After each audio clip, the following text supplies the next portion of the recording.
plaisir de modérer une table intitulée Agir, la lutte pour la liberté et l'engagement des Français dans la défense de la cause de Solidarność. Enfin, le thème est commun à tout le monde. Mogę mówić ewentualnie po polsku, jeśli Państwo... Je peux prendre la parole en français si vous préférez, mais... À cette table ronde, d'abord Brigitte Gauthier, qui est maître de conférences, habilitée, je pense, à l'Université de Lille. Elle a collaboré au bureau parisien des comités de Solidarność et même, je pense, le coordonné d'une certaine façon entre 1985 et 1990. Elle est aussi traductrice de Zbigniew Herbert et a publié deux ouvrages, Un humanisme subversif, lecture polonaise de Camus, Malraux et Saint-Exupéry, et La poésie contre le chaos, une biographie de Zbigniew Herbert. Marcin Febes, que vous avez là-bas au fond, est un sociologue lié à l'école tourainienne, d'ailleurs membre toujours, je pense, du laboratoire créé par Touraine, Cadiz, à l'école des hautes études en sciences sociales. Il est enseignant au Collegium Civitas. En fait, à vrai dire, c'est un homme orchestre, très polyvalent. Il fait beaucoup de choses. Il a été correspondant de Gazeta Wyborcza, par exemple, à Paris pendant un certain temps. Et puis, il publie beaucoup, notamment sur les relations entre Solidarność et la France, entre les relations plus généralement polono-françaises. Je citerai juste quelques éléments de ta bibliographie pour que ça ne dure pas trop. Il a publié avec Patrick Michel un ouvrage de référence Après le communisme, mythes et légendes de la Pologne post-communiste. Ensuite, Une nouvelle Europe centrale, c'est les éditions de la découverte. Et il a surtout co-dirigé avec Bronisław Geremek le Kaléidoscope franco-polonais aux éditions Noir sur blanc, ouvrage collectif que je vous recommande. Enfin, Sławek Czarlewski, Sławomir Czarlewski, est diplomate. Il fut l'ambassadeur de la République de Pologne à Bruxelles et consul général de la République de Pologne à Lyon. Ça, c'est dans les temps déjà post-communistes. Pendant la période communiste, il a fait partie du comité de Solidarność des étudiants et de la Jeune Pologne, dirigé par Alexandre Hall. C'est à ce moment-là que nous nous sommes connus, d'ailleurs. Parce que je me rappelle que tu es venu me voir et nous avons discuté de Marie-France Garot et du journal Géopolitique. Je ne sais pas si tu te rappelles de ça. Non, ah bon, d'accord. Et puis, tu as terminé un DEA à Sciences Po Paris. Et après le déclenchement de la loi martiale, tu as été un des membres fondateurs et dirigeants du comité de Solidarność, Bruxelles et Paris. Je salue aussi ici la présence de notre ami Bélarus, Aleš Lachwiniec, qui représente l'Université libre Bélarus, qui est d'ailleurs alumni aussi de Sciences Po Strasbourg, si je ne me trompe pas, c'est exact. Et nous essayerons dans le débat au moins de faire le lien entre un débat polono-polonais et un débat plus international. Quel modèle de la Pologne pour Bélarus? Qu'est-ce que les Polonais français peuvent faire pour Bélarus? On verra si ça motivera l'audience, pour dire ça en anglais. Avant de donner la parole à chacun disposera d'à peu près 15 minutes. Et je vous demanderai, je vais gendarmer évidemment. Il s'agira davantage d'une sorte de plongée à l'intérieur de la clandestinité et des activités diverses d'aide à la clandestinité, chacun prenant un bout de la problématique selon à la fois sa propre expérience, parce qu'il s'agit ici évidemment d'un cas de figure particulier. Ce sont des gens qui réfléchissent à ces questions et qui en même temps étaient acteurs de ces différentes activités, ce qui évidemment augmente d'une certaine façon l'attractivité de ce qu'ils vont dire. Mais avant de le faire, je voudrais faire 3 points pour cadrer l'ensemble. Le premier point concerne l'attitude de l'État français. Je pense que c'est un sujet qui n'a pas vraiment été abordé. Or, à moins que Pierre Buller le fait, mais malheureusement, je n'étais pas là. Je voudrais juste rappeler dans quel contexte étatique se sont situées toutes ces activités. Rappelez-vous d'abord Chesson, tout le monde sait, Chesson des missions, les manifestations dans les rues, et ensuite à Noël, le célèbre discours de Mitterrand, on fera tout ce qui est utile pour sortir de Yalta. C'était une correction du tir Chesson. On se rappelle de ça, et à partir de ce moment-là, l'attitude des autorités françaises, notamment de la présidence de la République, Mitterrand est déjà au pouvoir, change. Avant, cette attitude était assez réservée. La conception de Mitterrand était que la sortie du communisme se fera peut-être un jour, mais très lointain, et que ça se fera plutôt par l'archipel de Goulash, c'est-à-dire la version hongroise des sorties du communisme. Et évidemment, il se méfiait terriblement des Solidarność parce qu'il pensait que ça allait compromettre cette politique d'une certaine façon. Le côté aventurier, comme il le voyait, en tout cas ce conseiller, avait une certaine influence sur sa propre attitude, au point que, par exemple, Pierre Asner, dans un de ses ouvrages, a dit qu'il manquait sensiblement d'empathie avec le mouvement polonais. Mais il a corrigé ce tir, et à partir des années 82-83, l'Élysée était beaucoup plus favorable à toutes les activités et donnait son aval, son feu vert, aussi à des structures d'accueil et à des financements. Et puis, il y a un moment où, soudainement, quelque chose tremble dans cette politique. C'est 1985 et la soi-disant escale technique du général Jaruzelski à l'Élysée. On se demande qu'est-ce que Mitterrand cherche.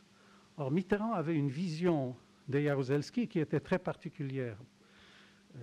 Je le sais puisque j'ai eu le privilège une fois de discuter avec lui de cela. À un petit déjeuner, il m'a expliqué que pour lui, Jaruzelski était une sorte de Quisling polonais, quelqu'un qui d'une certaine façon est quand même patriote, tenant compte de ses origines, et qui doit malheureusement opérer dans un contexte géopolitique particulier. Il a gardé cette attitude pratiquement jusqu'à la fin, parce que rappelez-vous que quand il est venu en Pologne en 1989, entre les deux tours des élections semi-libres polonaises, il a beaucoup insisté sur sa proximité avec le général Jaruzelski. On se rappelle bien de sa promenade à Westerplatte, bras-dessus, avec le général Jaruzelski. Mais bon, c'était quelqu'un aussi qui était d'une grande tolérance et qui considérait que le général Jaruzelski a parcouru le chemin inverse de Pétain, c'est-à-dire qu'il est allé de la honte vers la gloire, à la différence de Pétain qui allait de la gloire vers la honte. Ça, c'est le contexte général. Et il vaut mieux évidemment rappeler ici aussi que les partis politiques n'étaient pas forcément sur la même ligne que l'Élysée ou Matignon.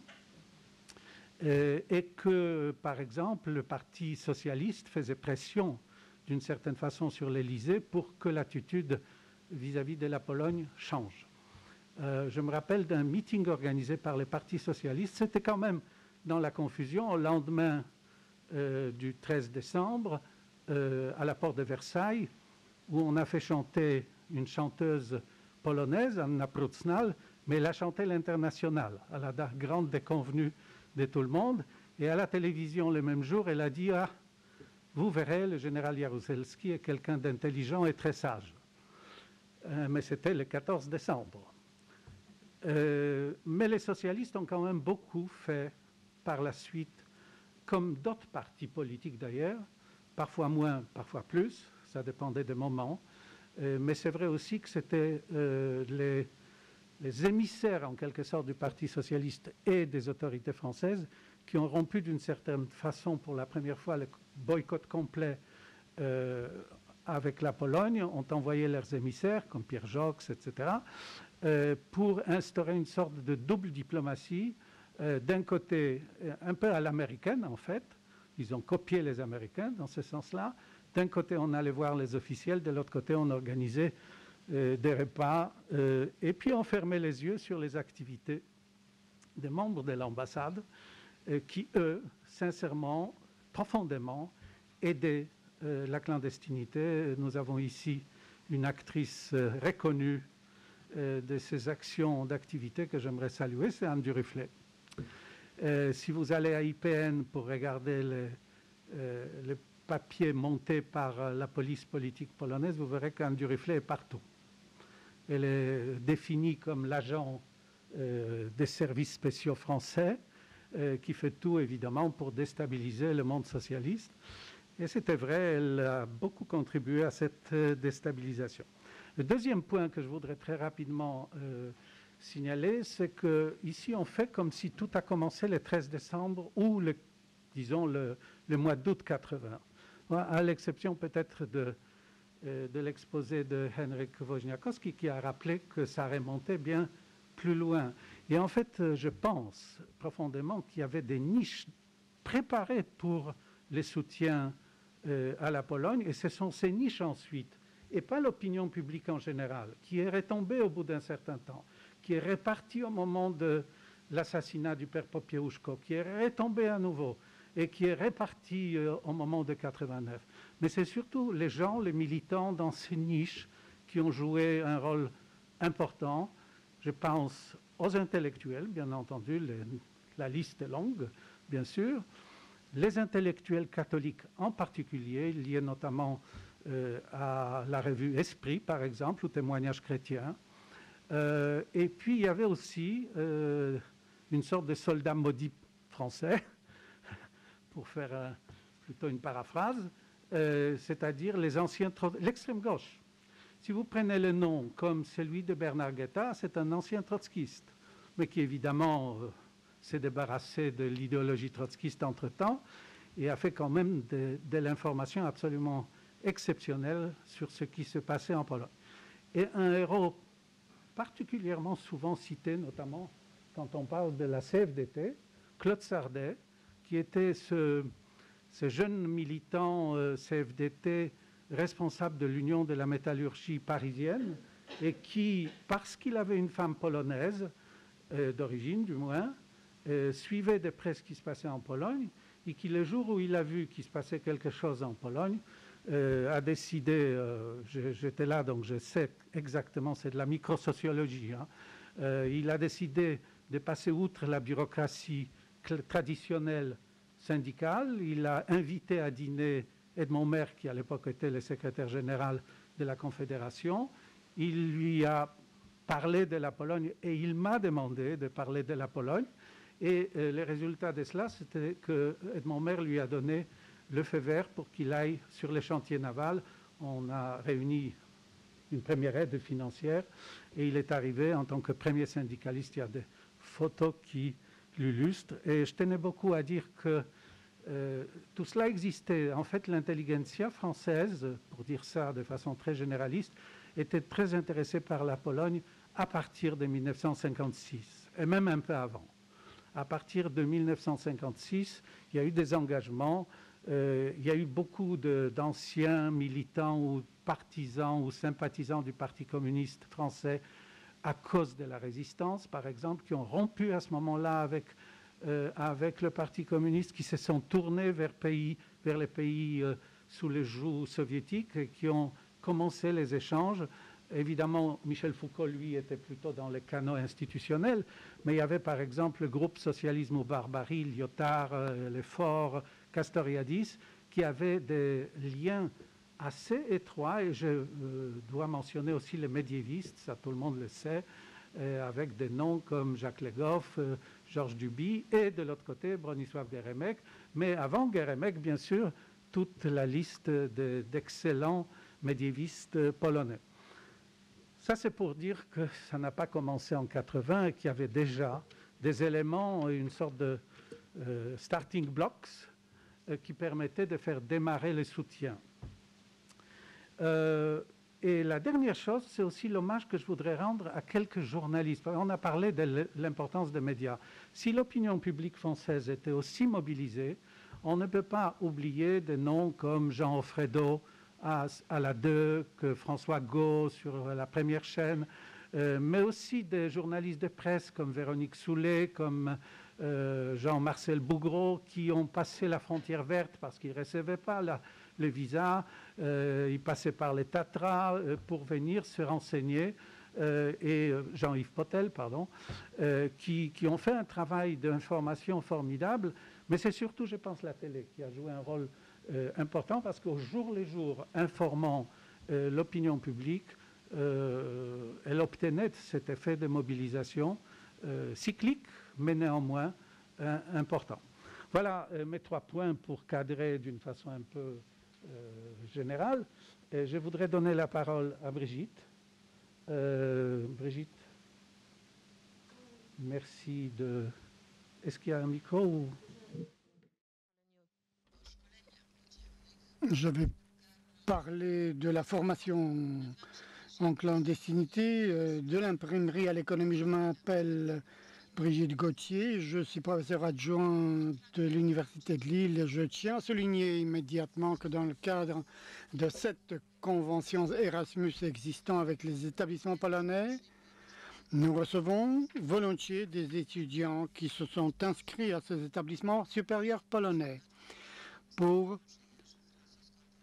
soutenir la vieille amitié franco-polonaise qui n'est pas née du temps de solidarité, mais s'est réconfortée dans ces temps-là. Le 10 décembre est devenu la journée des droits de l'homme. De fait, 1998, lorsque le président de l'époque, François Mitterrand, a invité à l'inauguration place Durgadero tout un nombre de lauréats du prix de la paix Nobel, entre autres Lech Wałęsa, ce qui a suscité l'enthousiasme des Français, des journalistes qui voulaient avoir une interview, des hommes politiques qui voulaient avoir une photo avec, des gens simples qui se réjouissaient de la venue de l'astérix polonais, héros s'opposant à l'Union soviétique. En passant au jour d'aujourd'hui, ce que je vais vous raconter maintenant est lié avec mes expériences de collaboratrice seulement du bureau de Paris de NSZZ Solidarność à l'étranger. Et en même temps, à l'époque, je travaillais comme enseignante au lycée et j'écrivais ma thèse de doctorat. Je dois vous rappeler que le bureau de Paris était à l'époque, car c'est 1985, l'agence du bureau NFZZ Solidarność avec siège à Bruxelles, rappelait tout à l'heure, a été le rôle éminent de ce bureau, qui est devenu la représentation officielle du syndicat en clandestinité, accrédité auprès des centrales internationales syndicales, bien que le mouvement syndical polonais a été en clandestinité. La dimension de l'aide française, par ailleurs, servie par 5 centrales syndicales non communistes, justifiait l'existence du bureau de Paris. Ces centrales, dans l'ordre alphabétique, CFDT, CFCGC, CFTC, FO et SELM, servaient la même aide et entreprenaient des initiatives en fonction des idées de leurs membres en faveur des structures syndicales en clandestinité polonaise. Une des formes, c'était des formations. Pour vous les présenter, je vous donnerai 3 exemples de formations qui répondaient aux besoins de la clandestinité à différentes étapes de leur existence.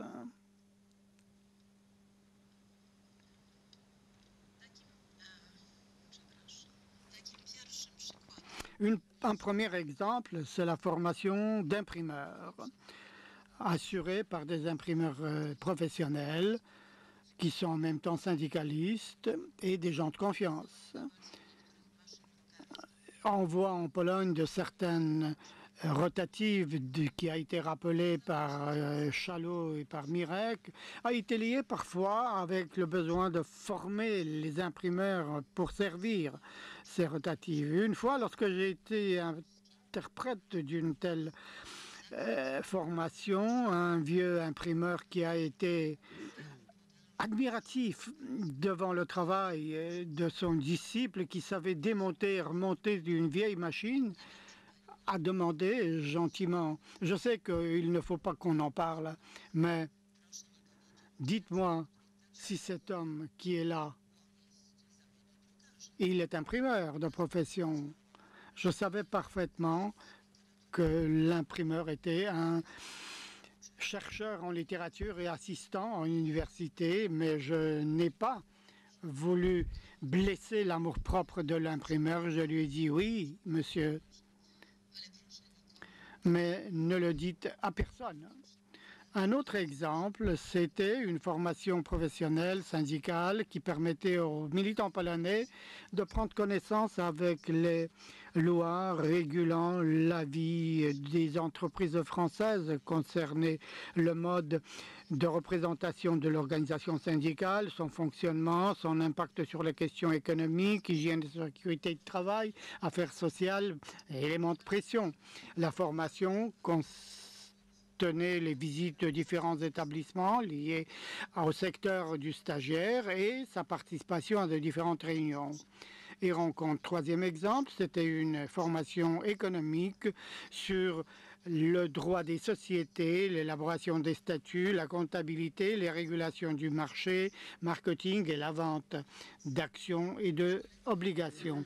La formation a été faite avec des cadres futurs de société pour passer du communisme au libéral. Il faut souligner que les formations ont été une excellente occasion pour connaître la culture française, la cuisine française et les Français eux-mêmes. Pendant des heures interminables de déjeuner, dîner, discussions, le stagiaire polonais habitait au sein d'une famille française, d'un syndicaliste, et grâce à cela, des amitiés de longue durée se sont tissues. Ces différentes formations illustrent parfaitement les étapes respectives de cette lutte pour la liberté, ainsi que les besoins de la réalité changeante. Par ailleurs, l'impact de la Légion de solidarité en France est devenu tellement important et de longue durée qu'il a contribué à exister en masse en Pologne des sociétés françaises. On croyait que les gens qui ont su tellement résister en luttant pour leurs droits et de fait ébranler le communiste et le mettre à bas dans tout le bloc sont à même de construire une économie forte et consistante. Les exemples que je viens de vous donner, bien sûr, doivent rappeler et rendre conscient aux Polonais quant aux formes multiples de l'assistance française à la Pologne, mais également servir aux militants biélorusses qu'il ne suffit pas d'ébranler et de mettre à bas le système totalitaire. Il faut avoir des cadres de préparés en matière syndicale, économique, politique, pour remplacer le pouvoir incompétent et corrompu. Żyje wolna Białoruś.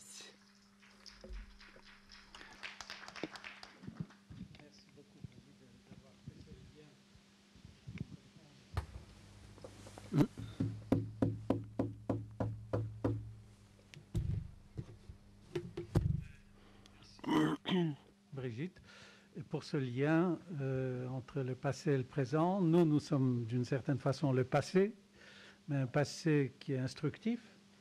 Et le Bélarus est devant des grands défis. Et à nous, finalement, de les aider comme nous étions aidés avant par les Français. J'espère que les Français vont aider aussi. Je voudrais passer maintenant la parole à Martin Phoebes, qui est sans doute un des meilleurs spécialistes du monde syndical français, notamment dans cette période-là. Il a fait un travail important sur la CFDT, dans les archives de la CFDT. Merci, Georges, ale będę mówił tak jak wszyscy po polsku. Je vais intervenir en polonais. Tout d'abord, je voudrais remercier les organisateurs, tout d'abord de m'avoir invité, mais également pour avoir eu l'idée d'organiser une telle conférence.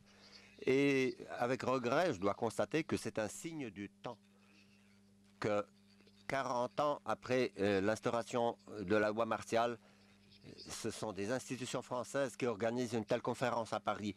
Et à Paris, le 13, se tiendra une conférence au Sénat organisée par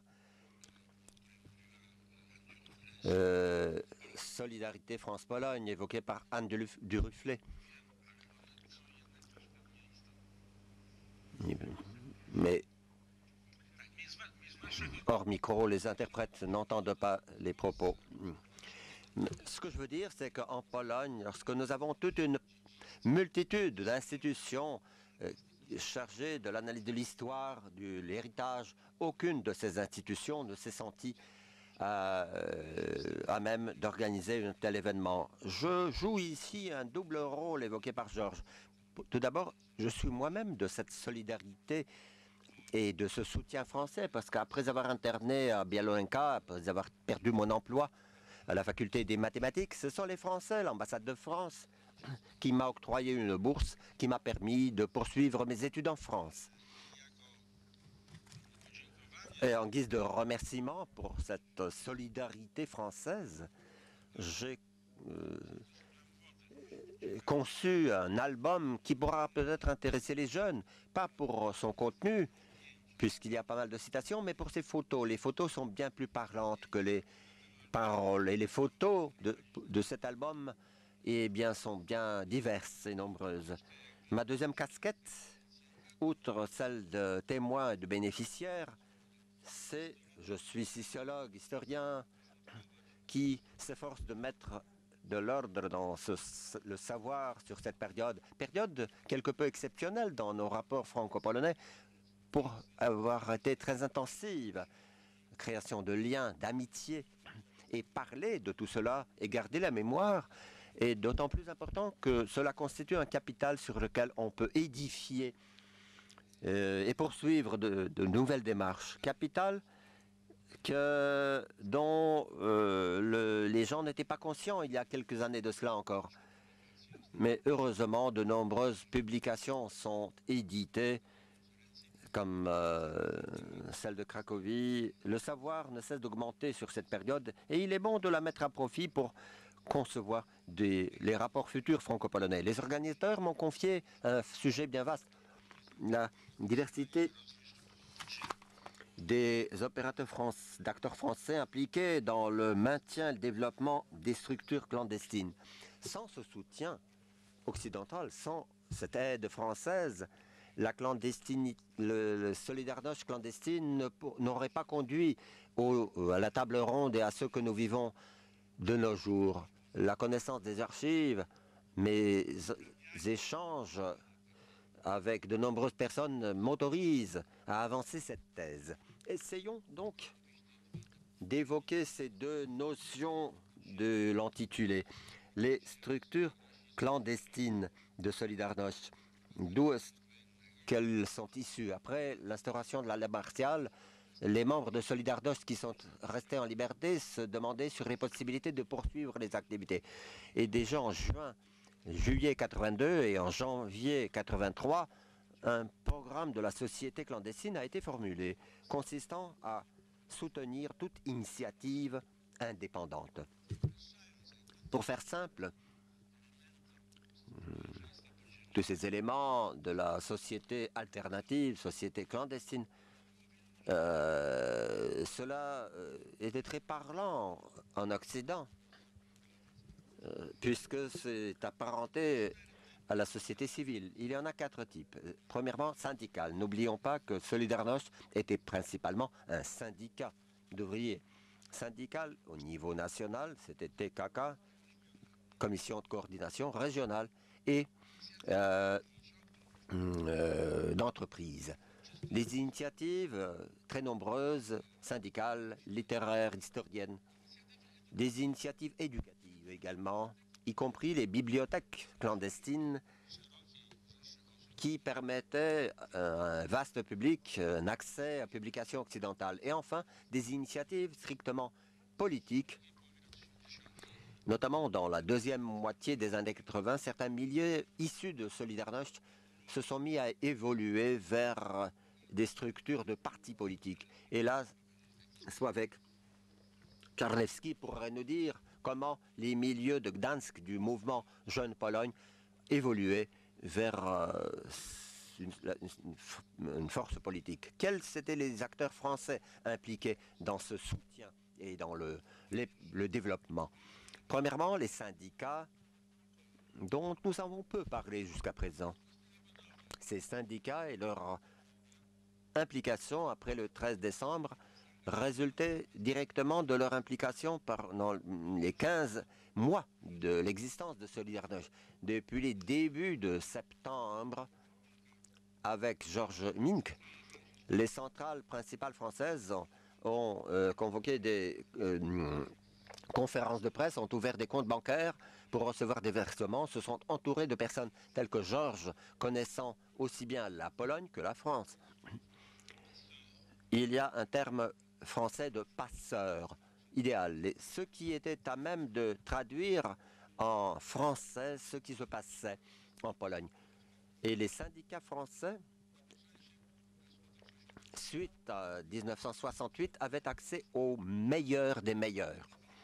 Ces syndicats, depuis l'automne 80, se sont mis à voyager en Pologne. Au début, dans un but purement cognitif, mais déjà en décembre 80, une délégation de la CFDT a acheminé des matériels de réprographie, puisqu'ils ont vite compris que c'était ce dont les Polonais avaient grand besoin. Il y a une anecdote relative à ce moment, et concernant le matériel, la CFDT, les autorités polonaises ont permis à la CFDT d'apporter tous les matériels de réprographie à condition d'en donner un à le syndicat officiel polonais OPZZ, ce qui était fortement critiqué par l'un des syndicats, la CFDT. Ces missions allaient en Pologne, mais également des syndicalistes polonais qui se rendaient en France. La visite la plus notable, c'est celle de la région de Mazovie, de Solidarność, de quelques ouvriers qui, grâce à solidarité avec Solidarność, ont visité une vingtaine de villes en France. Et les rencontres avec ces personnes avaient pour conséquence la création de comités locaux. Le rôle du syndicat français Solesalan était important pour préparer une session de l'Office international du travail à Genève. Et enfin, la visite d'une délégation de Solidarność à Paris, pas seulement à Paris, en France, en octobre 81, sur invitation des syndicats français. Donc, le 13 décembre, les syndicats français, mieux que quiconque dans d'autres pays, étaient préparés à maintenir et à développer des contacts avec Solidarność, déjà interdite, déjà clandestine, déjà soumise à des répressions. Il a déjà été signalé que le premier accord sur coopération régionale entre la région de Paris a été signé le 12 décembre, quelques heures après l'instauration de la loi martiale. Les années 80, il est bon de souligner le fait que dans ce soutien pour Solidarność et les structures clandestines se sont impliquées, outre la CGT communiste, mais également d'autres milieux, d'autres syndicats s'y sont impliqués en coopérant les uns avec les autres, ce qui était exceptionnel au niveau français. Solidarność a causé une certaine unification du mouvement syndical en France dans une protestation commune contre la loi martiale et pour apporter le soutien. Une plainte a été déposée par les autorités françaises à Genève, à l'OIT. Cette plainte a été soutenue par le gouvernement polonais. Et enfin, les voyages et les visites. À partir de 1983, mais le premier syndicaliste qui s'est rendu en Pologne, c'était Jacques Chirac, avec un convoi humanitaire. Et à partir de 1983, on organise systématiquement, grâce à l'aide du comité d'organisation à Paris, des missions systématiques et des visites en Pologne. À titre d'exemple, pour vous présenter le déroulement d'une telle visite, programme de la visite en 1985. Arrivé à Varsovie, Janusz Oniszkiewicz qui le reçoit. Le lendemain à 9h, rencontre avec Bronisław Geremek. 11h, rencontre avec Henryk Wujec. À 13h, déjeuner avec Krzysztof Sliwinski. Mais, l'après-midi, rencontre avec Marc Finot de l'ambassade de France. Enfin, séance électorale à l'ambassade de France sur la coopération entre les régions des syndicats français et Solidarność. Mission à Gdansk, retour à Varsovie, visite de l'église Saint-Stanislas pour visiter la tombe du père Popelushko, visite au cimetière juif et conclusion de la visite à l'ambassade de France. Je ne sais pas si vous voyez quel était le soutien logistique et politique de la part de l'ambassade de France à Varsovie, à des contacts de cette nature. Suite à ces missions, il y a bien des anecdotes concernant les rencontres. Sur l'une des pages de cet album que je viens de vous citer, il y a des photos qui montrent comment la délégation de la CFDT est accueillie par Zbigniew Bujak, déguisé, clandestin. Ce qui est important lors de ces visites, ce n'est pas seulement la rencontre de la réalité polonaise, mais également le fait que ces rencontres, ces visites, les participants rédigeaient des rapports très détaillés, rapports qui étaient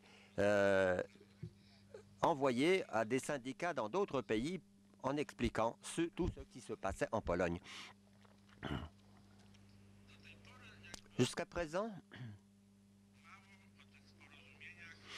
il a peu été dit sur les accords conclus entre les syndicats. Ces visites avaient pour conséquence des quinzaines d'accords conclus entre les régions syndicales qui se développaient de manière autonome. Je ne vais pas entrer dans le détail, mais j'ai là un exemple d'un accord conclu entre la région de la Bretagne et la Petite Pologne au sud de la... C'était la CFTC en l'occurrence. Ces contacts jouaient un rôle très important. Ils légitimaient Solidarność en tant que syndicat. C'est extrêmement important parce que Solidarność clandestine aurait pu évoluer de diverses manières, mais des contacts permanents maintenus avec la Solidarność clandestine, maintenus par les syndicats occidentaux et surtout français, soulignaient le caractère exceptionnel de Solidarność, ce qui a eu pour conséquence en 1986 l'adoption, la réception du syndicat Solidarność aux deux centrales mondiales les plus importantes. Donc cela a sanctionné Solidarność en tant que syndicat et non pas mouvement politique. Cela a eu pour conséquence également le fait de recevoir Jerzy Milewski par Ronald Reagan, président des États-Unis. Et grâce à cela, le processus de sortie du communisme en 88-89 a été bien plus facile grâce à cette valeur de solidarité en tant que syndicat reconnu. Un rôle fondamental a été joué par le comité de coordination à Paris, dont il a déjà été question, par le comité de Bruxelles également, et par bien d'autres comités, organisations associées à des syndicats. Outre cette activité syndicale, il y a eu des associations.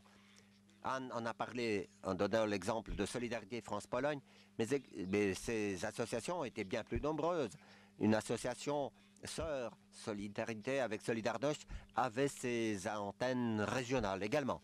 Entre autres, l'activité de ces comités était extrêmement importante. J'ai trouvé dans des archives du comité Solidarité avec Solidarność à Lyon une information sur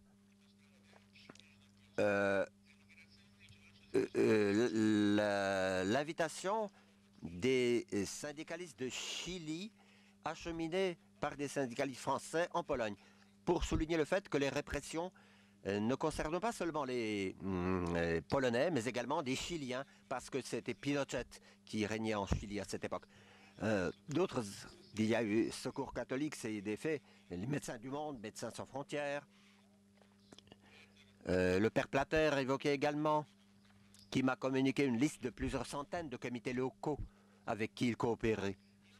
Et bien sûr, les médias, on en a déjà pas mal parlé de Ouest France, mais il est bon d'évoquer également La Croix.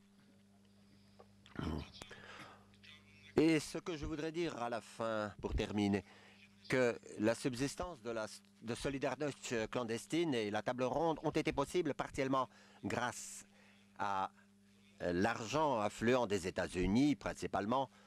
Il y a eu un NIT et grâce à l'implication des Français, principalement des syndicalistes, mais d'autres militants également et représentants de la société civile. Et pourquoi est-ce que j'en parle? Eh bien, parce que j'ai fait l'association d'un dessin de Plantu dans le monde, d'un synode épiscopal, où l'un des évêques dit à un autre évêque, ça manque un peu de femmes en notre sein. Donc je dirais, moi, ça manque un peu de syndicalistes en français dans le texte. C'est également un signe du temps qu'il n'y a pas de syndicalistes parmi nous, mais la force des syndicalistes, c'était surtout des syndicats. Merci.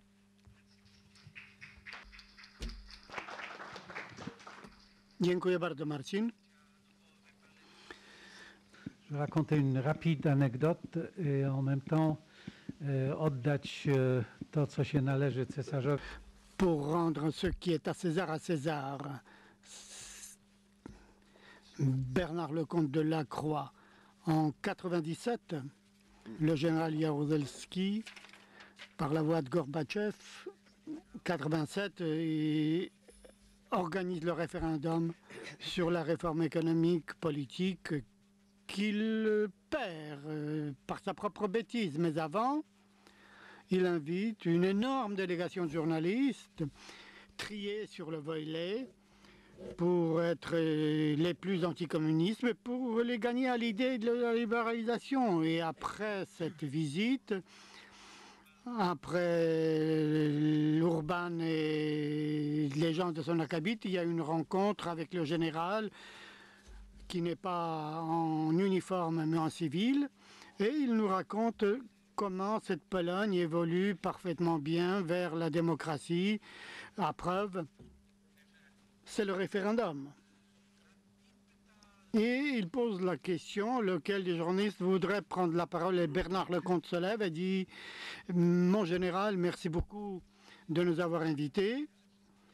Nous avons tout vu, nous avons tout noté, nous allons transmettre tout ça à l'opinion publique française. Mais j'ai une question de base. Vous avez fait référence très souvent au général de Gaulle. Vous savez parfaitement que le général de Gaulle appréciait beaucoup le mode de référendum et on a organisé un. Et lorsqu'il l'a perdu, il l'a perdu. Qu'est-ce que vous allez faire lorsque vous allez le perdre? La rencontre s'est terminée, délégation est partie. Czarlewski, qui a beaucoup de choses à raconter aussi sur les différents comités de coordination et peut-être autre chose, je ne sais pas. Dziękuję bardzo. Merci beaucoup. Mesdames et messieurs, à vrai dire, peut-être une remarque pour nos auditeurs plus jeunes, je suppose qu'ils sont encore là en ligne. Tout ce que mes collègues et amis ont dit, ce n'est qu'un fragment, un petit fragment de l'assistance et de l'aide des Français, des institutions françaises pour Solidarność et pour la Pologne, par ce biais. Comme tant déjà a été dit, je vais essayer peut-être de systématiser un tant soit peu tout cela et le compléter par des éléments qui n'ont pas eu l'heure d'y apparaître. Le temps presse, j'essaierai de le faire synthétiquement. 81 et la première année de la loi martiale. Et j'ai parfaitement en mémoire, je l'ai gardé, des centaines de manifestations à partir de Paris dans des grandes villes de France. Paris, Lille, Lyon, Toulouse. Des milliers de meetings. Des rencontres auxquelles nous avons pris part.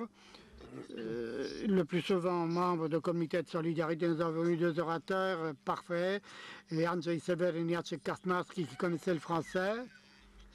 Ces meetings terminaient toujours par une collecte de fonds pour Solidarność. Puis, la distribution d'adresses de personnes internées, et c'était des dizaines de milliers de gens internés dans différents camps, dispersés à travers tout le territoire national. C'est la première année de la loi martiale, hein, et rien que cela. Je vais peut-être ajouter quelque chose qui n'est pas exagéré. Je crois que des millions de Français s'y intéressaient et aidaient la Pologne. Des centaines de milliers prenaient part à 1, 2 ou 3 manifestations, collectes, rencontres, mais des milliers, des dizaines de milliers, c'est le plus essentiel, participaient à cette lutte que nous menions pour le travail, la liberté et la démocratie des années durant. Et je pense que cela nous différencie un peu, et cette assistance et aide française, par rapport à 68, l'année de Prague ou 56 de Budapest. On peut, cette assistance, la localiser sur 2 plans. La première, individuelle. C'était des Français souvent, parfois des Polonais vivant en France, qui étaient appuyés par leurs amis proches. Ce sont eux qui envoyaient des paquets, prenaient part aux manifestations, aux actions de protestation, aux rencontres, qui disaient aux Français ce qui se passait au sein de Solidarité, mais apprenaient des éléments de la culture de Pologne et de la Pologne en tant que telle. Pour ne pas parler en vide, je vous parlerai peut-être de 2 actions qui revêtent une action un peu plus ludique. L'une, j'ai pris par moi-même, c'était mes amis à moi de Lille ou de la France du Nord. L'un, c'était un sapeur-pompier syndicaliste par ailleurs. Un second, il était membre de CGT, c'est-à-dire d'un syndicat communiste. Et le troisième, de la diaspora polonaise française, je me rappelle Stanisław Gashi, qui a aujourd'hui plus de 90 ans. Ils se sont décidés à l'époque d'arrêter le train de Moscou à Paris. Mes amis français ont arrêté le premier train, un premier train qui allait de Moscou à Paris, et les syndicalistes ont arrêté ce train, car on recherchait les informations les plus honnêtes sur ce qui se passait, sans succès bien entendu, car il fallait voir les syndicalistes français. Ce sont des gars très costauds. Et à l'époque, moi, je rappelais plutôt Léon Trotsky, pour ce qui est de son prénom, Léon. Une seconde action, c'est Pascal Rossi, connu de certains de mes amis, dont le pseudo c'était Mémère, car sa mère était polonaise. Mais Mamouchka, la Mémère, un jour en 82, a fait que la station de métro de Paris-Stalingrad a changé sa dénomination en Gdańsk. La presse, c'est-à-dire tous les tableaux qui étaient, il y a les quais, il y a beaucoup d'entrées et de sorties de cette station de métro, s'appelait Gdańsk. Ça a été repris par toute la presse, une information phénoménale. Tu vas à Stalingrad, tu descends à Gdańsk. Des institutions de la sorte, des actions de telle nature étaient multiples et variées. Puis, le soutien institutionnel, mes collègues l'ont déjà souligné. Je pense qu'on pourrait la diviser en 4 volets, 4 plans. Syndical, associatif, polonais ou diaspora polonaise et politique. Je compléterai, pour ne pas vous raser, s'agissant de la syndicale, Martine a rappelé des actions syndicales très concrètes, beaucoup. Mais mis à part que 5 centrales syndicales françaises, mais aussi une grande partie de CGT, tout en protestant pour la protection des libertés syndicales, la fameuse plainte BIT, un activiste de Force ouvrière l'a présenté, c'était l'assistance humanitaire pour les familles des syndicalistes internés et déportés. Mais peu de gens s'en souviennent que c'était également des conventions signées avec la clandestinité et les structures syndicales de Solidarność en clandestinité. La Bretagne avec la région de Mazovie, Force ouvrière de Paris avec la région de Gdańsk, J'ai eu le plaisir de prendre part à la préparation de ces conventions. Et la troisième, CFTC, la petite centrale catholique chrétienne qui a signé avec la petite Pologne. Mais c'était également les formations dont a parlé avec tant d'intérêt Brigitte Gauthier. C'était également des sorties, des rencontres et des exemples d'aide technique, d'imprimerie, de radio, de multiples formes d'aide. Nous avons évoqué Père Plater. À chaque fois, lorsqu'on lui pose la question, il se souvient de 280 et quelques comités paroissiaux en travers de toute la France qui sont beaucoup engagés dans cette assistance et l'a prêté des années durant après aux familles. Une partie d'entre eux persiste. Je pense qu'il faut aussi parler de tout un éventail d'associations, car la France est un pays associatif. Cet éventail associatif, en aidant la Pologne et en venant en Pologne parler de ces associations, c'était un monde où les Polonais apprenaient comment créer une association, quel est le rôle de ces associations à construire une société civique.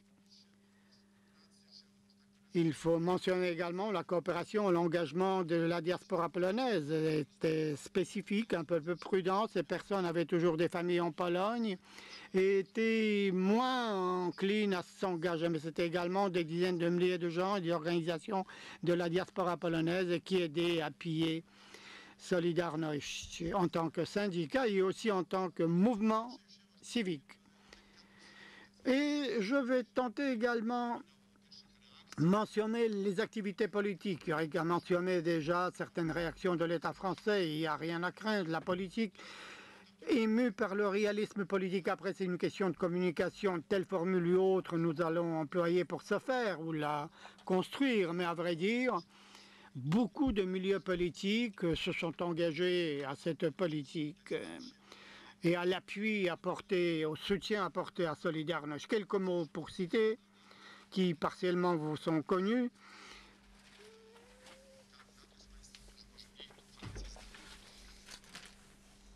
À destination surtout de ceux qui connaissent un peu moins cette France, Besnard Kouchner, qui a été président de Médecins du Monde, puis ministre au gouvernement socialiste.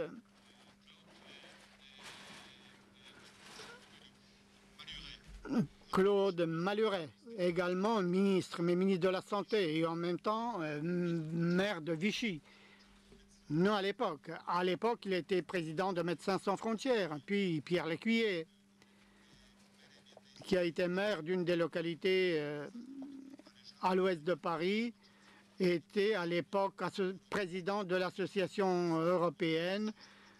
Et c'est lui-même qui conduisait les tirs, les camions vers la Pologne. François Bayrou, candidat à la présidentielle français et ministre dans plusieurs gouvernements français. Qui encore? Jérôme Chartier, main droite du malheureux président à la présidentielle François Fillon. Et puis les entretiens de Royaumont au nord de Paris. Jean Renet, qui a été à l'époque un simple, même pas député, il était élu socialiste au département du Lot, qui s'est engagé très fort. Puis, député à l'Assemblée nationale et pour finir à l'Assemblée nationale. René Hardé, RPR, gaulliste, et puis Jean-Marie Daillet, qui a été aussi l'ambassadeur, si je ne m'abuse, dans un des pays de l'Europe du centre et de l'Est. Je les rappelle, ces noms, car ce n'était pas uniquement des comités d'assistance municipaux, élus ou maires, mais aussi un engagement qui, après, donnait ses fruits, par exemple, par l'invitation des intigalistes, Solidarność, qui quittaient Solidarność, syndicat, pour s'engager dans la construction de nouveaux systèmes politiques. Et je me rappelle que mes amis ministres ou maréchaux du Sejm ou du Sénat postérieurs venaient pour observer comment se présentait la campagne électorale en France. Autre chose, ce sont des stages, peu le savent, mais certains députés ont été d'accord pour que les jeunes Polonais, vers la fin des années 80, soient invités. On leur offrait des stages, on les prenait en charge, il y avait plusieurs personnes qui le faisaient. Madame Roselyne Bachelot, le ministre, a pris à sa charge 2 ou 3 personnes en stage. Ces personnes sont toujours en action publique et il y a eu plusieurs de ces personnes. Je ne vous mentionne que les choses les plus intéressantes. Je vais revenir peut-être encore au plan médiatique, quelques noms ont été cités, mais à vrai dire, c'était la première ligue du journalisme français. Nous avons oublié de mentionner Didier Mazerolles, qui a été chef de la télévision France 2 et 3, très engagé dans l'assistance et le soutien à Solidarité. Sans Labroschini, l'un des rédacteurs adjoints du Figaro, Noël Cotin, Delacroix, Bernard Guetta a été mentionné. C'est vraiment l'élite française. Je vous les nomme pour dire que ceux parmi les Français, amis français et françaises, qui se sont engagés, ils ont tous laissé une empreinte sur la vie sociale, politique, économique de la Ve République. Et en même temps, nous autres Polonais, nous apprenions, je crois, lorsqu'ils venaient ou lorsqu'il y a eu un contact établi entre les uns et les autres. Je pense que ce qui est important, c'est que pendant ces rencontres, on rompait les stéréotypes. Des années durant, jusqu'au jour d'aujourd'hui, nous avons un stéréotype sur la France. Souvent, nous avons une idée fausse sur la France, tout comme les Français qui pensent connaître la Pologne sans la connaître. Et ces stéréotypes sont multiples et variés. Beaucoup d'entre eux ont été érodés, justement, dans cette période de la loi martiale et après. Je tenterai également de faire une sorte de synthèse. Une question a été posée après le second panel, je crois, sur les motifs.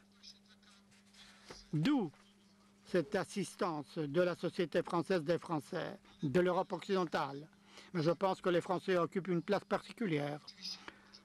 Je crois qu'avant tout, il devrait y avoir des recherches menées et poser la question aux Français eux-mêmes. Mais j'ai vécu 30 ans durant et jusqu'au jour d'aujourd'hui, je garde le contact avec la France. Ma thèse est la suivante là-dessus. Bien sûr, on a affaire là avec une pression, avec le temps que Solidarité durait, il y avait également cette assistance des Français. Mais croyez-moi, les institutions, associations, syndicats, chacun y voyait un peu de sa propre identité en Solidarność. CFDT, c'était le grand discours sur l'autonomie salariale. CFTC, c'était les traditions chrétiennes. Jean Bornal, peu le savent, président de CFTC, a été la première personne à rencontrer en clandestinité les représentants de la Commission nationale. 2 jours plus tard, la cassette a été ouverte en Pologne et Christine Ockrent ouvrait le journal.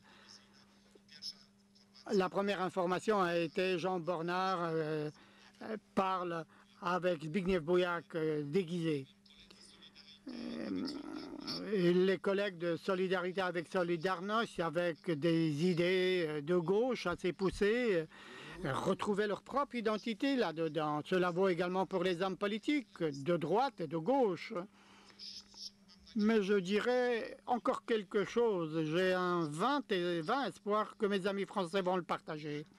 La France, qu'on le veuille ou non, est le pays des droits de l'homme. C'est aussi le pays où le concept de la dignité humaine n'est pas étrangère non plus. Et la France a gardé son esprit républicain. Ces 3 éléments sont importants. Mais ce qui est encore plus important, ce que moi, intuitivement, je ressens et je continue à le faire, c'était une tentative de rechercher un idéal, l'idéal de l'homme et de son action. un lien avec la transcendance, qu'on soit croyant, agnostique ou incroyant, une tentative de chercher l'idéal. Et je pense que dans la culture française, cela fonctionne toujours, pourvu que cela continue non seulement dans la culture française, mais aussi dans la culture européenne en général. Cette tentative de voir aussi autrui. En Solidarność, c'était intellectuel, c'était un ouvrier, c'était un étudiant, c'était un paysan, mais également parmi nos adversaires, à ne voir qu'un ennemi qu'on peut surmonter avec la force de l'argument, qu'il y ait du respect, et où il y a eu également une tentative de le gagner à ses propres idées, ce qui manque aujourd'hui à mon entendement, et je le dis avec tristesse dans l'un et l'autre pays. Je vous remercie. Merci beaucoup. On peut dire que c'est un peu la conclusion que tu as fait délibérément. Avant de passer la parole à Aleš, je rappellerai un fait qui est vraiment pas très connu, mais qui implique l'élite politique française. En 1985, je crois, 1985, Marek Edelman vient à Paris. Sa femme est à Paris, Margolis, oui, merci. Et il y a une réception chez Margolis à laquelle est invité Bernard Kouchner. Et il y a une discussion entre Marek Edelman et Bernard Kouchner sur le thème qu'est-ce qu'on peut faire pour d'abord faire sortir les prisonniers et les internés, accélérer l'amnistie et obtenir que les négociations recommencent à nouveau entre les forces en présence. Et Bernard Kouchner a l'idée suivante, on va organiser une lettre, pétition, bon, pétition ça sonne évidemment très banal en France, tout le monde fait des pétitions, mais il s'agissait d'une pétition très spéciale. Il s'agissait de faire signer par les plus hautes personnalités françaises de tous les bords une lettre qui serait une sorte d'ultimatum envoyé au général Jaruzelski. Si vous êtes tellement libéral, alors procédez à l'amnistie immédiatement. Nous ne publions pas cette lettre. Nous la publierons seulement s'il n'y a pas de résultat à cette lettre. Et figurez-vous, sur cette lettre, il y avait la signature, à commencer par Simone Veil. Tous les premiers ministres, ex-premiers ministres français ont signé. Michel Rocard, Jacques Chirac, Raymond Barre, tout le monde pratiquement. Le secrétaire général du Parti socialiste, qui à l'époque était Lionel Jospin. Cette lettre a été déposée à l'ambassade. L'ambassadeur était Stefanovic à ce moment-là. Nous savons maintenant, parce que nous avons accès aux dépêches qu'il a envoyées à la centrale, qu'il a littéralement paniqué. C'est Jean-François Degnaud qui à l'époque était celui qui organisait ça et qui a déposé la lettre à l'ambassade. Stefanovic a dit à Degnaud, mais aussi a envoyé le télégramme en Pologne en disant il faut impérativement agir. Tous ces gens-là ne sont pas des anti-polonais. Ils ne nous en veulent pas. Mais ce qu'ils demandent risque de provoquer une véritable crise internationale. Soyez gentils, agissez. Évidemment, les Polonais ont pris ça à la légère, mais l'amnistie est venue. Probablement pas sous l'effet de la lettre, mais ça montre bien jusqu'à quel point toute la scène politique, à l'exception de l'extrême droite et une forme d'extrême gauche française, a été impliquée dans les relations et soutien à Solidarność. Je vous recommande un livre à ce propos, dont on ne parle pas beaucoup malheureusement, qui est un doctorat de Katarzyna Korolko et qui s'intitule Stanowisko Francji wobec sytuacji w Polsce 1981-1989. Malheureusement, ce livre est très peu connu, pourtant il a été publié à Cracovie, et il raconte à travers les archives exactement les relations d'État à État et la correspondance entre les ambassades, et il est vraiment extrêmement intéressant. Maintenant, puisque nous voulons que ce passé qui est encore présent, bien sûr, devienne aussi le présent pour nos amis belarusses. Je voudrais inviter Aleš à faire un commentaire et peut-être tracer des lignes de sortie du problème bélarus.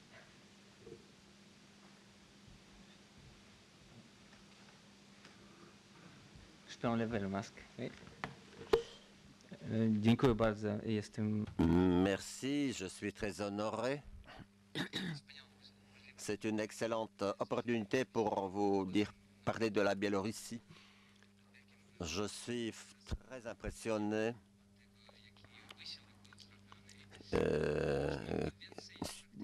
suite aux efforts qui ont été faits. Comme j'ai plus de pratique en intervenant en français, je passerai au français. Pour cette invitation, surtout à Madame la secrétaire Anne Cherner-Drio, pour pouvoir témoigner de ce qui se passe maintenant au Bélarus. Je suis vraiment sous une forte impression de cet effort formidable qui a été fait à l'époque, des deux côtés, côté français, côté polonais. Oui, le Bélarus, c'est un pays un peu méconnu en Europe, plus connu depuis l'année 2020. Il y a des similitudes, bien sûr, il y a des différences.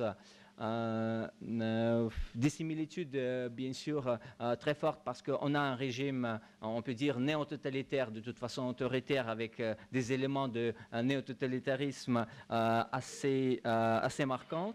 On a aussi donc, un régime qui est en perte de légitimité. Un régime qui repose maintenant sur la force brutale très souvent. On a aussi, on peut dire, la loi martiale depuis, on peut dire, 1 an et demi déjà, depuis mai 2020.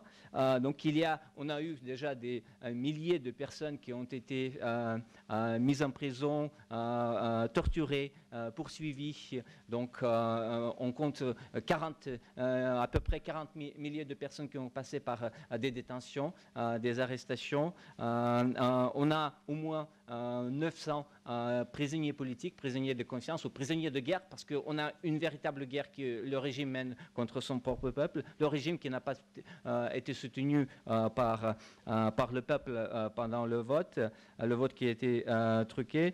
Et donc on a eu en 2020, comme la Pologne a connu dans l'année 80, donc une mobilisation sans précédent. Peut-être, on a aussi, c'est très bien que monsieur l'ambassadeur Pierre Bullet a parlé, de cette lutte, double lutte, ce qui est très très à l'ordre du jour au Bélarus, double lutte pour la liberté, mais aussi pour l'indépendance, parce qu'il n'y aura pas de liberté au Bélarus sans l'indépendance. Donc, je vais peut-être pas avoir le temps pour en parler, mais des espoirs qu'on va résoudre le problème bélarussien par le Kremlin sont vains et vont avoir un effet très adverse. Mais il y a bien sûr des différences avec la Pologne parce que on a entendu dire aujourd'hui, j'ai justement posé les questions sur comment cette aide concrète a été envoyée en Pologne, donc en utilisant tout d'abord l'Église catholique. On a des communautés religieuses au Bélarus, on a une Église catholique qui est relativement forte, c'est peut-être la seule institution de la société civile, si on peut l'appeler, qui reste encore aussi puissante, qui reste encore au Bélarus, parce que tout le reste n'existe pas. Donc il y a un combat individuel, mais si par rapport à la Pologne des années 80, il n'y a pas de centre politique. Des centres politiques, on peut dire, se trouvent à l'étranger du pays. Donc il est impossible de venir dans une organisation de société civile, maintenant visitée pour un groupe de Polonais ou de Français.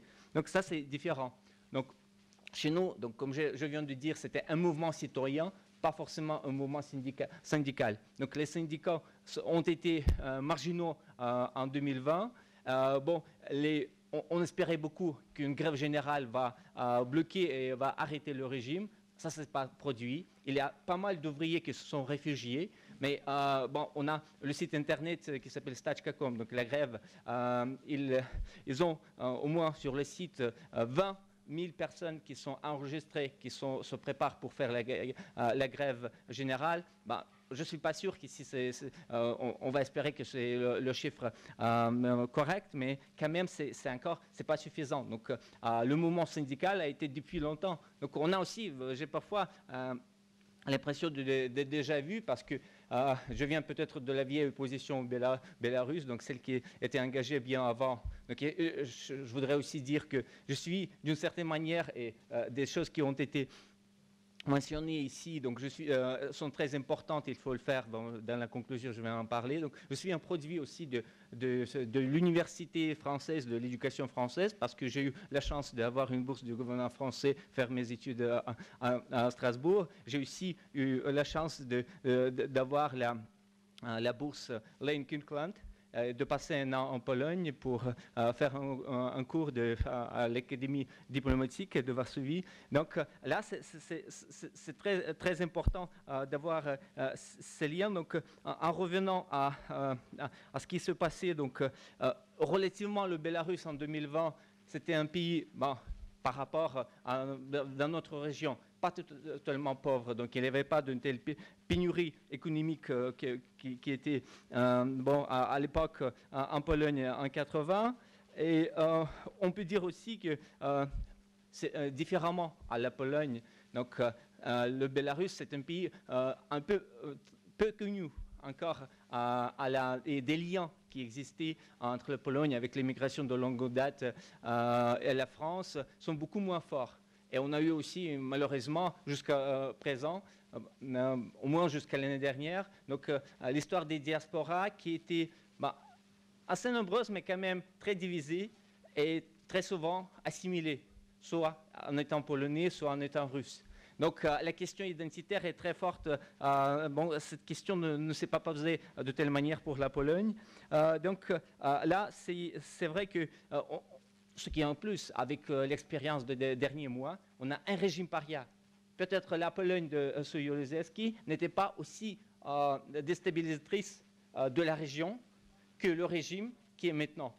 Et d'ailleurs aussi, je voudrais dire, en citant mon propre exemple de plusieurs Polonais, Bélarusiens qui se trouvent en Pologne, donc, la Pologne depuis longtemps a fait un cas de figure exemplaire pour l'aide des dissidents, des démocrates bélarusiens.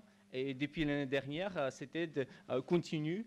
Donc on a, ce que vous avez dit, professeur Mink, on a certains building blocks avec auparavant. Donc je parle de certaines impressions de déjà vu. On a déjà des programmes qui ont été lancés depuis 2006 avec la télévision Belsat, donc le soutien aux médias qui est très important, c'est le gouvernement polonais qui l'a fait. On a le programme Kalinowski des 2 étudiants qui fonctionne aussi depuis 2006 et je connais des gens qui ont fait leurs études ici en Pologne, qui ont continué soit au Bélarus, soit sont très actifs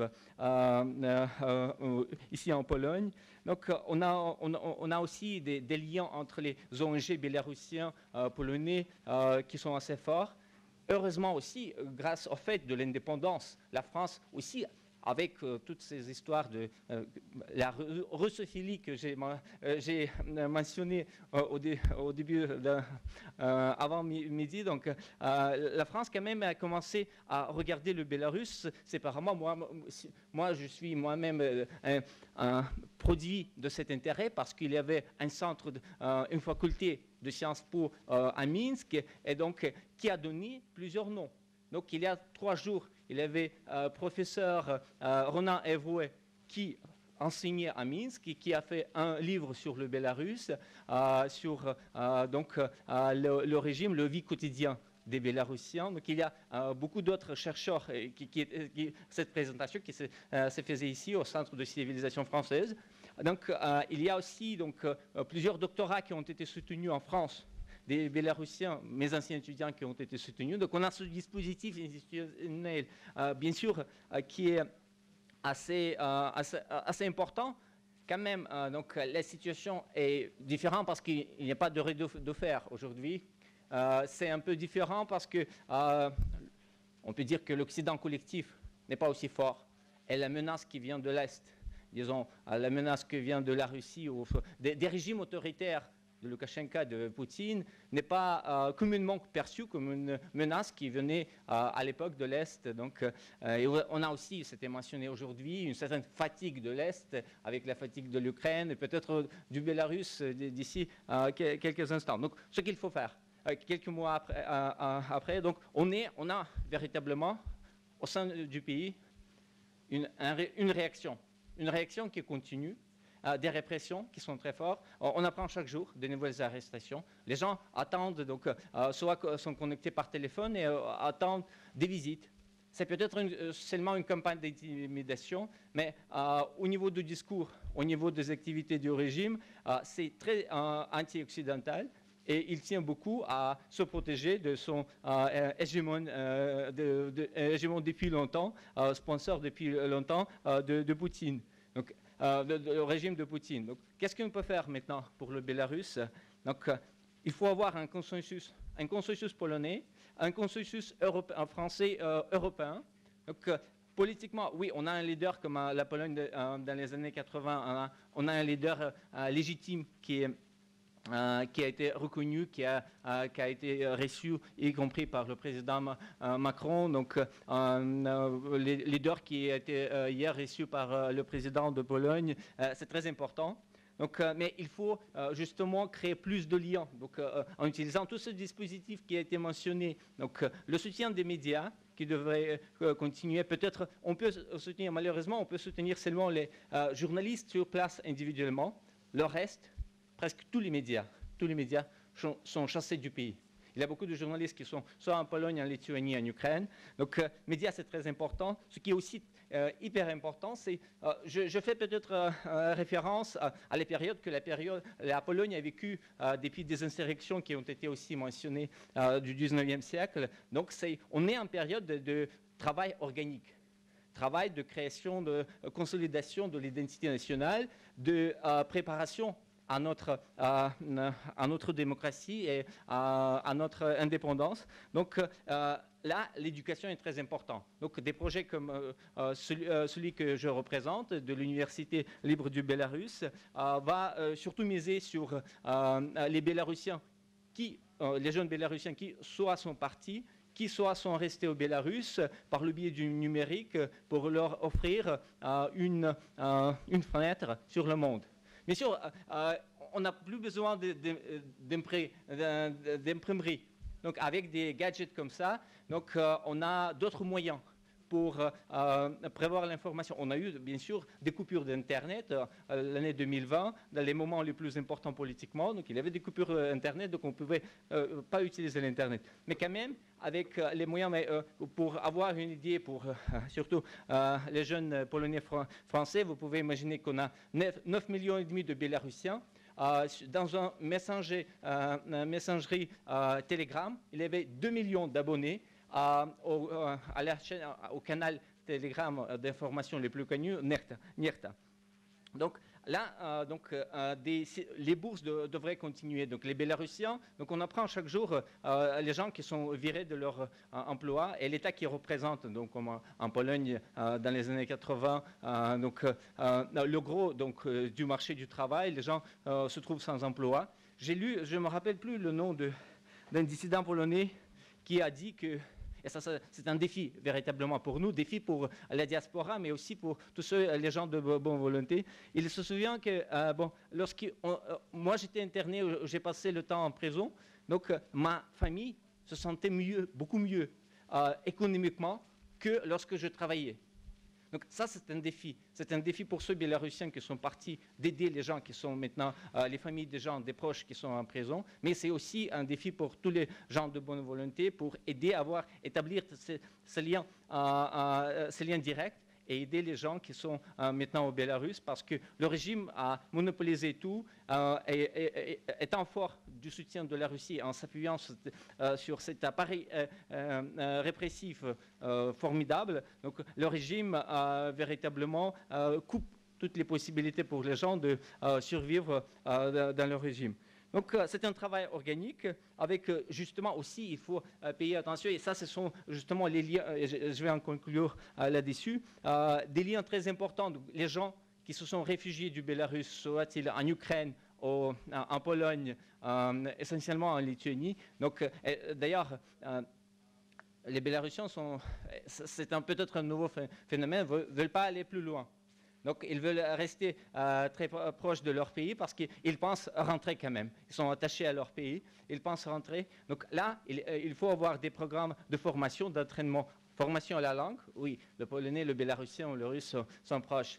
Formation à la langue, formation les possibilités pour les gens d'apprendre de nouvelles professions, de nouvelles métiers pour se trouver sur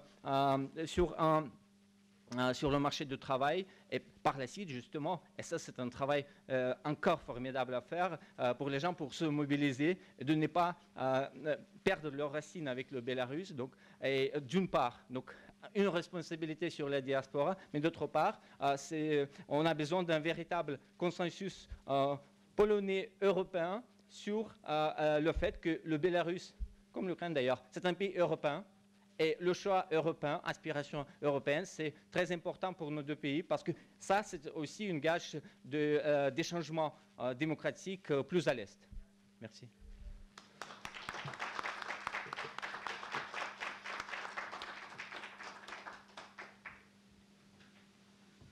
En fait, peut-être avant que vous veniez, je donnerai à la salle et puis aux gens qui sont une dernière chance de poser une ou deux questions aux exposants et à tout le monde, d'ailleurs à Aleš aussi. Je voudrais singulièrement remercier Aleš pour cet appel qui sonne pour nous comme une sorte de dette morale que nous avons à notre tour. Et je pense que ça serait extrêmement important que cet appel soit divulgué le plus largement possible. Et nous allons en profiter pour les 2 conférences qui se tiennent à Paris pour refaire la chose. D'ailleurs, s'il y avait un enregistrement, on aimerait bien en profiter pour pouvoir projeter cette... Je ne sais pas, Nicolas, c'est possible d'avoir un enregistrement ou organiser un enregistrement? En tout cas, bon, c'est extrêmement important, finalement, d'aider Bélarus aujourd'hui à retrouver sa souveraineté pleine et la démocratie, la liberté pour ses citoyens. Et je pense que ici, en tout cas, nous sommes tous sensibles à cet appel. Et maintenant, il s'agit de le multiplier.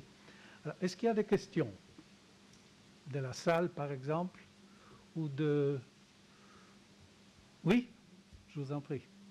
Il faut le micro. Et sinon... Avec la voix.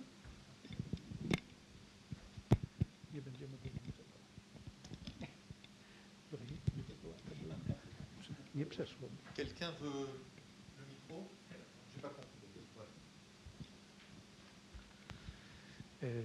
Je m'appelle Yuri Lichtravovitch, je suis journaliste d'origine biélorusse, mais j'habite en Pologne depuis plus de 10 ans. J'ai aussi fait des études en France, donc je peux parler français ou polonais.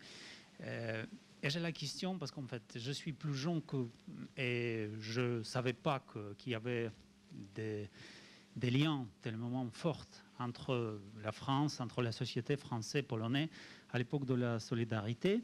Et puis, ma question, c'est que est-ce que maintenant, la Pologne et la France, au niveau intellectuel, au niveau politique, peuvent avoir telle solidarité dans la question biélorussienne?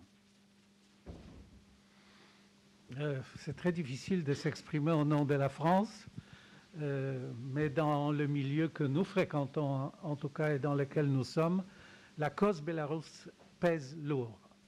Et je pense qu'il y a eu des mobilisations. Nous avons aussi l'expertise bélarusse. Nous avons des chercheurs qui travaillent sur cette région, qui ont publié des livres, qui cherchent à sensibiliser l'opinion publique. Évidemment, le cas de figure est un peu différent. Et donc, on ne peut pas reproduire à l'égal ce qui s'était passé. Mais rien n'empêche des mobilisations, la création des soutiens, le suivi, par exemple, des lignes très clairement tracées par Aleš.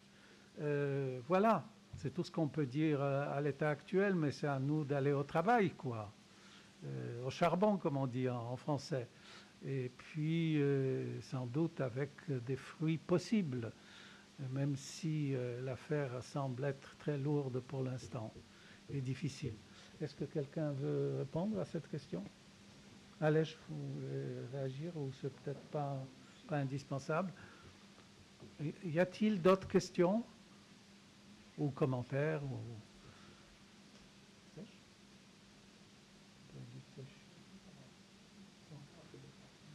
Microphone. Dla ciebie microphone. Oui, soit avec Charles qui aimerait bien dire quelques mots.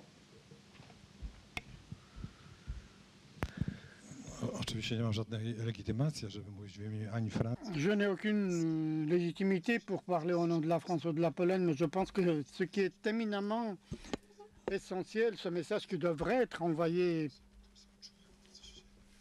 par ceux qui sont sensibles à ce qui se passe au Biélorusse, de France et Pologne, c'est de ne pas désespérer, perdre l'espoir.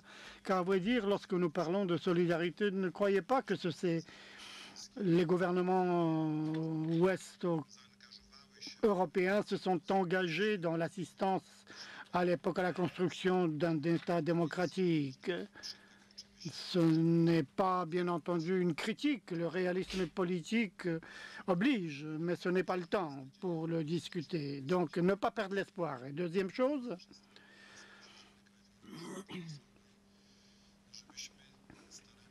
c'est un engagement de nous autres, Pologne, comme membres de cette société du centre-est européen, que nous essaierons d'aider la société biélorusse, et il faut de l'auto-organisation, mais cette auto-organisation est très essentielle.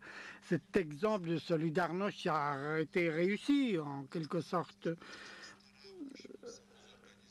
C'est que la société polonaise a essayé de s'auto-organiser, de jeter les fondements. Une seconde chose qui n'est pas qu'il ne faut pas oublier, ce sont les circonstances. Aujourd'hui, nous avons parlé très peu de circonstances. Les circonstances internationales, dans le temps, ont été plus favorables. Mais un message est vraiment essentiel, ne pas perdre l'espoir. Nous oublions souvent. Nous ne parlons pas de valeurs telles que espoir. L'aide suivra, j'en suis persuadé. Merci beaucoup. Zakończyć ten panel podziękowaniem. Merci beaucoup, Sławek. Je voudrais terminer ce panel par remercier le Centre des études de civilisation française de l'Université de Varsovie, primo. Secondo, l'ambassade de France d'avoir pris cette initiative, car je pense que c'est le moment très propice, très opportun pour se souvenir du passé et s'imaginer l'avenir, tout en ayant au centre de notre intérêt le Bélarus, qui, pour nous tous, je crois, est l'objectif très important. Merci beaucoup à tous.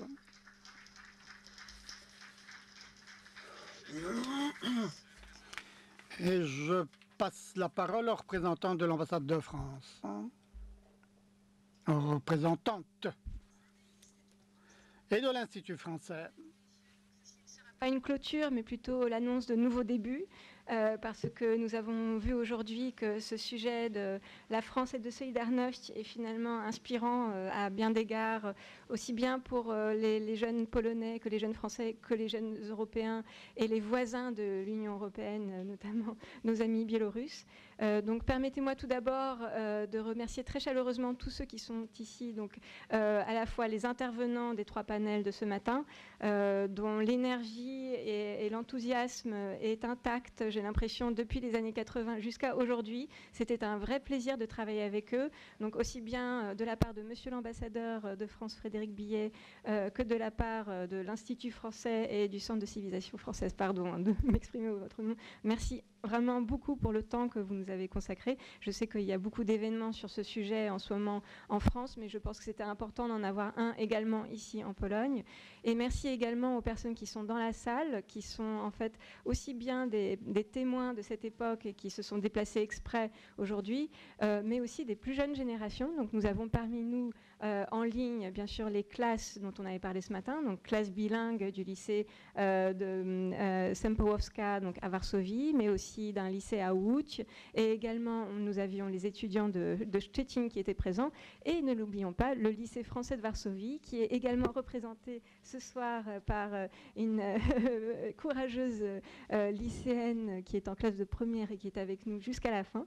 Donc merci beaucoup pour être avec nous aujourd'hui. Nous avons également des étudiants dans la salle qui sont de différents horizons, aussi bien des étudiants, on va dire, des filières de journalisme que de droit qui sont avec nous aujourd'hui, et bien sûr des étudiants biélorusses. Donc nous avons parlé tout à l'heure du programme Kalinowski. Nous avons eu ce matin le plaisir d'avoir parmi nous des jeunes étudiants biélorusses qui ont bénéficié de bourses dans le cadre du programme Kalinowski, mais qui avaient également bénéficié d'une aide de la part de l'Institut français pour suivre des cours de français. Donc merci beaucoup à vous d'être ici présents. Je ne veux pas être trop longue, mais je voulais juste vous signaler que dans le cadre de cette conférence, nous avons fait réaliser par Opinionway un sondage sur le thème de la France et de Solidarność, donc à partir de, on va dire, d'un échantillon ici réalisé en Pologne. Plus de 1000 personnes interrogées en Pologne sur ce qu'elles pensaient de l'aide apportée par la France à Solidarność et plus généralement à la société civile. Par manque de temps, je ne vais pas pouvoir détailler tous les slides, mais cette étude sera disponible sur notre site. Vous pouvez vous en douter, les principales conclusions sont celles qu'il y a un besoin de communiquer davantage sur cette histoire commune de la France et de Solidarność auprès des jeunes générations, parce que si la plupart des sondés qui avaient 20 ans à l'époque de Solidarność connaissent bien cette histoire et pour la plupart, à plus de 40%, savent que la France aidait Solidarność, en revanche, dans les plus jeunes générations, c'est moins le cas. Et donc, ça nous inspire vraiment pour nos prochaines actions. Parce que ce que nous voulions dire, c'est au-delà des multiples offres qui ont été faites aujourd'hui. Donc, nous avons retenu de la part de Cultura, donc cette offre à venir faire des recherches dans les archives de Cultura Paresca à Maison Lafitte, parce qu'il y a beaucoup de documents qui n'ont pas encore été exploités sur cette magnifique période. Nous avons également une offre de transmission aux jeunes générations très concrète de la part de Madame Brigitte Gauthier, qui malheureusement n'est plus avec nous, mais qui s'offre pour accueillir des étudiants en Erasmus à Lille, mais je pense que c'est le cas dans beaucoup d'autres universités en France. Nous avons également donc, cette magnifique piste du programme Kalinowski qui aujourd'hui, on va dire, continue à travailler avec l'Institut français sur la manière de partager davantage notre histoire européenne avec les étudiants biélorusses. Nous avons également donc, sur le rôle des médias, ça a été signalé à plusieurs reprises par monsieur Georges Mink et par d'autres intervenants que c'est un sujet en soi, et donc nous pensons que ce serait vraiment très intéressant d'organiser des événements là-dessus l'année prochaine. Et donc là, j'en viens à mon dernier point, qui est la fameuse présidence française de l'Union européenne qui commencera au 1er janvier. Donc avant de passer la parole à ma collègue de l'Institut français, je voulais juste vous signaler que donc, hier, lors de la conférence de presse du président de la République, un certain nombre de points ont été annoncés qui sont en lien avec les thématiques évoquées aujourd'hui, notamment dans le cadre du volet l'Europe humaniste et humaine, qui sera une des priorités de notre présidence française.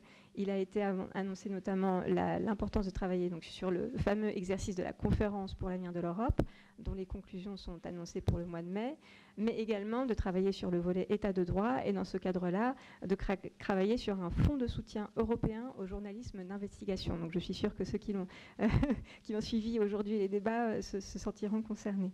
Et enfin, bien sûr, la notion d'histoire est également très importante, comme l'a souligné le président de la République. Il s'agira de lancer un grand travail historique sur l'Europe pour combattre le révisionnisme soutenu par certaines puissances et donc de mettre en place un comité d'historiens indépendants pour créer une historiographie d'une histoire mondiale de l'Europe, dont le lancement serait prévu en juin. Voilà, donc je pense que ça pourra vous parler. Je vais juste, avant de passer la parole à ma collègue de l'Institut français, parler aussi d'un appel à concours qu'on aimerait lancer avec les différents lycées qui étaient présents aujourd'hui en ligne, mais également d'autres lycées présents en Pologne, parce que nous avons également une offre de service de la part du Centre européen de Solidarność à Gdańsk pour venir justement inciter les jeunes à rédiger des travaux, que ce soit des biographies, d'héros de la période de Solidarność ou des travaux sur d'autres domaines. Mais donc nous allons très prochainement donner plus d'informations sur ces sujets-là. Voilà, merci beaucoup et la parole est à Émilie Quintin donc, de l'Institut français.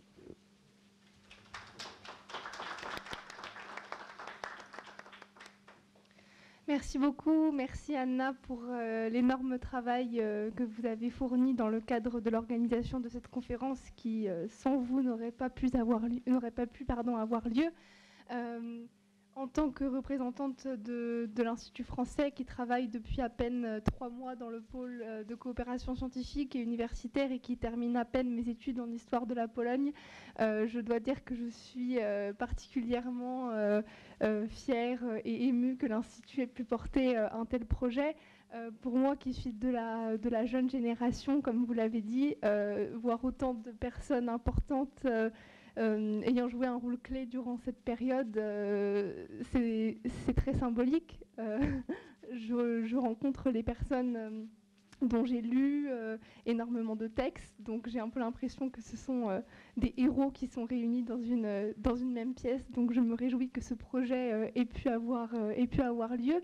Je vous indique que l'Institut français a subventionné le Tygodnik Powszechny pour la publication d'un supplément sur la France et Solidarność que vous retrouverez ici, donc Anna les a dans les mains, et que vous retrouverez également à la sortie sur la table là-bas. Depuis ce matin, sur les grilles de l'Institut français, est accrochée une exposition réalisée par Ośrodek Karta qui évoque également le sujet de la France et Solidarność. Et enfin, dans le cadre de la présidence française de l'Union européenne, l'Institut français de Pologne, à la demande de l'Institut français de Paris, organisera le 5 mars 2022 un ensemble de rencontres dans chaque pays d'Europe sur la thématique de la liberté de la presse, avec un débat entre un journaliste français et un journaliste polonais.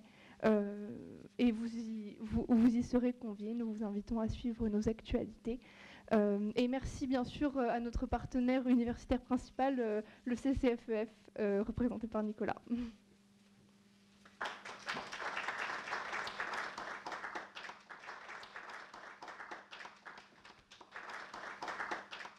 Donc, je vais juste rajouter une dernière chose, mais ensuite on va se séparer pour dire que notre centre aussi se sent motivé de participer aux réflexions sur la Biélorussie, autant par nos chercheurs que par nos activités d'enseignement, puisque nous avons ce travail de formation à la pensée critique ou de formation à l'introduction à la géopolitique. Donc soit la pensée critique, c'est dans ce cycle avec l'ENS Paris, la pensée critique avec le grand continent qu'on fait avec les collègues du programme Kalinowski, animé par l'Université de Varsovie, et en particulier M. Malicki.